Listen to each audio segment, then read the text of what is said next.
Articles of Confederation by Diana Alemán, Valeria Andujo, Jania González, Sofía Hernández, Paulina Mandujano, Alejandro Castro, Carlos Guerrero, and Octavio Hernández. Hope you enjoyed.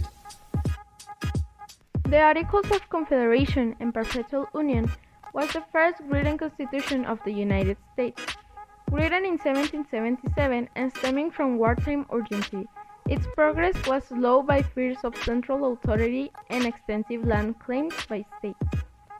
It was not ratified until March 1, 1781. Under these articles, the states remained sovereign and independent, with Congress serving as the last resource on appeal of disputes.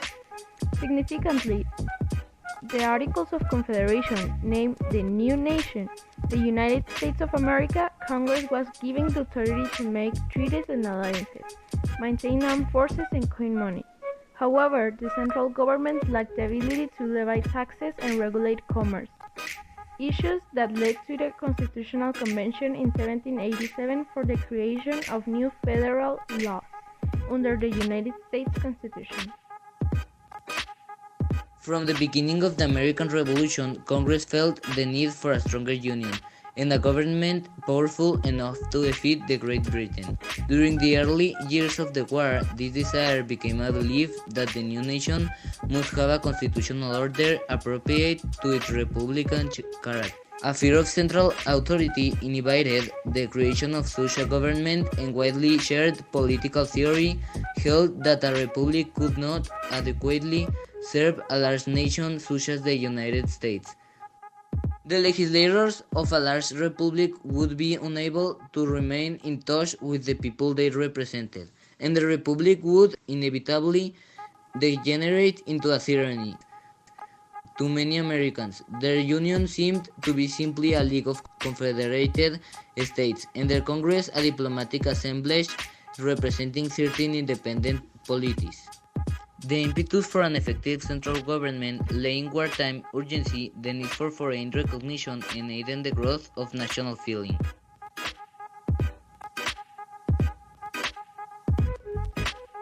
Altogether, 6 drafts of the articles were prepared before Congress settled on a final version in 1777. Benjamin Franklin wrote the first and presented it to the Congress in July 1775. It was never formally considered. Later in the year, Silas Deane, a delegate from Connecticut, offered one of his own, which was followed still later by a draft from the Connecticut delegation, probably a revision of Deane's. None of these drafts contributed significantly to the fourth version written by John Dickinson of Pennsylvania, the text that, after much revision, provided the basis for the articles approved by Congress. Dickinson prepared his draft in June 1776. It was revised by a committee of Congress and discussed in late July and August. The result, the third version of Dickinson's original, was printed to enable Congress to consider it further.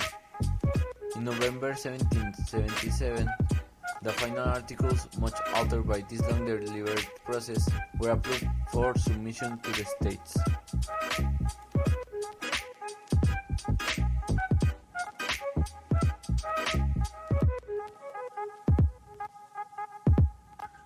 Ratification.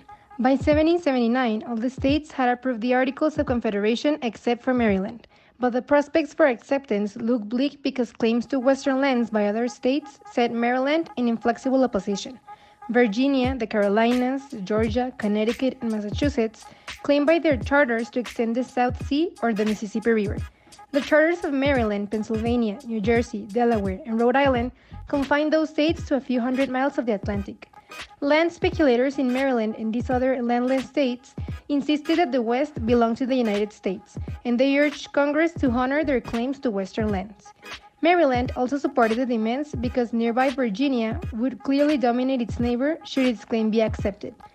Eventually, Thomas Jefferson persuaded his state to yield its claims to the West, provided that the speculators' demands were rejected and the West was divided into new states, which would be admitted into the Union on the basis of equality with the old.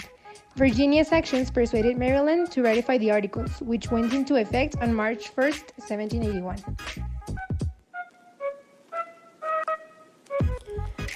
Weakness of the Articles of Confederation. The weakness of the Articles of Confederation was that Congress was not strong enough to enforce law or raise taxes, making it difficult for the new nation to repay their debts from the Revolutionary War. There was no executive and no judiciary, two of the three branches of government we have today, to act as a system of check and balance. Additionally, there were several issues between states that were not settled with ratification. A disagreement over the appointment of taxes forecast the division over slavery and the Constitutional Convention. Dickinson's draft required the states to provide money to Congress in proportion to the number of their inhabitants, black and white, except India.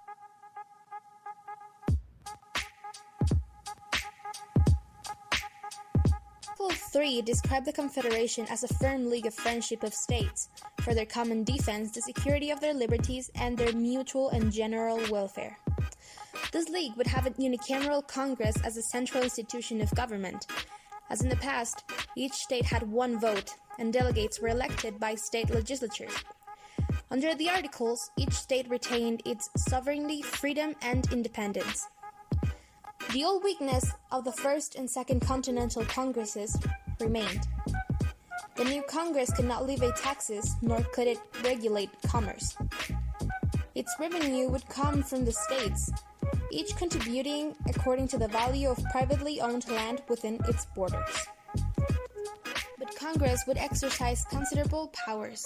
It was given jurisdiction over foreign relations, with the authority to make treaties and alliances. It could make war and peace, maintain any army and navy, coin money, establish a postal service, and manage Indian affairs. It could establish admiralty courts, and it would serve as the last resort on appeal of disputes between the states. Decision on certain specified matters, making war, entering treaties, regulating coinage, for example, required the assent of 9 states in Congress, and all others required a majority. Although the states remained sovereign and independent, no state was to impose restrictions on the trade or the movement of citizens of another state, not imposed on its own. The Articles also required each state to extend full faith and credit to the judicial proceedings of the others, and the free inhabitants of each state were to enjoy the privileges and immunities of free citizens of the others. Movement across states' lines was not to be restricted. To amend the Articles, the legislature of all 13 states will have to agree. This provision, like many in the Articles, indicated the powerful provincial loyalties, and suspicions of central authority persisted. In the 1780s, the so-called critical period, state actions powerfully affected politics and economic life. For the most part, business prospered and the economy grew. Expansion into the West proceeded and population increased. National problems persisted, however, as Americans' merchants were barred for the British West Indies, and the British Army continued to hold posts in the Old Northwest, which was named American territory under the Treaty of Paris. These circumstances contributed to a sense that constitutional revision was imperative. Still, national feeling grew slowly in the 1780s. Although major efforts to amend the Articles in order to give Congress the power to tax failed in the 1781 and the 1786. The year after the failure of 1786, the Constitution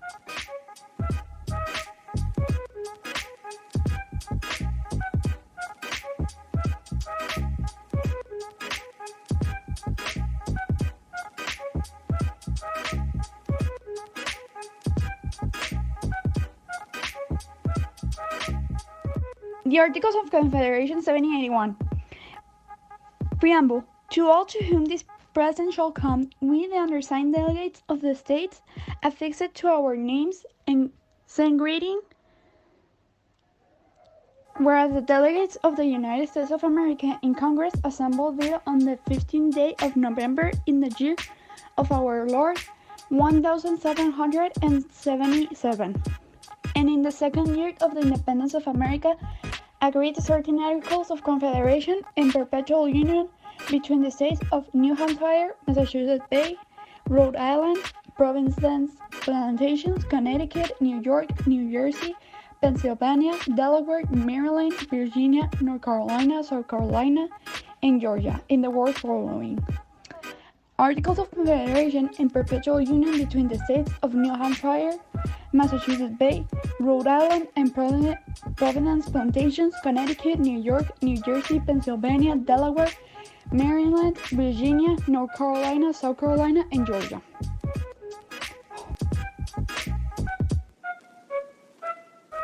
Article 1 created the name of the combined 13 states as the United States of America. In the Articles of Confederation.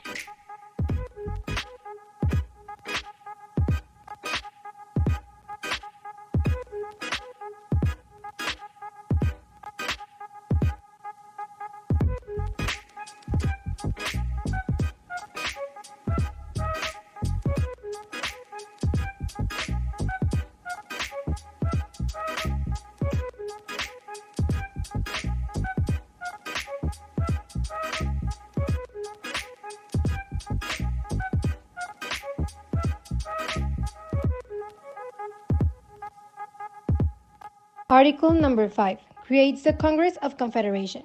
Each state gets one vote in the Congress and can send between 2 and 7 people to participate in the Congress.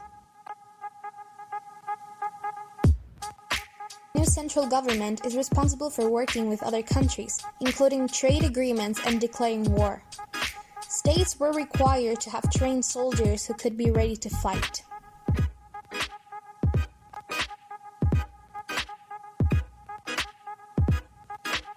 Article 7. States could choose their own military leaders.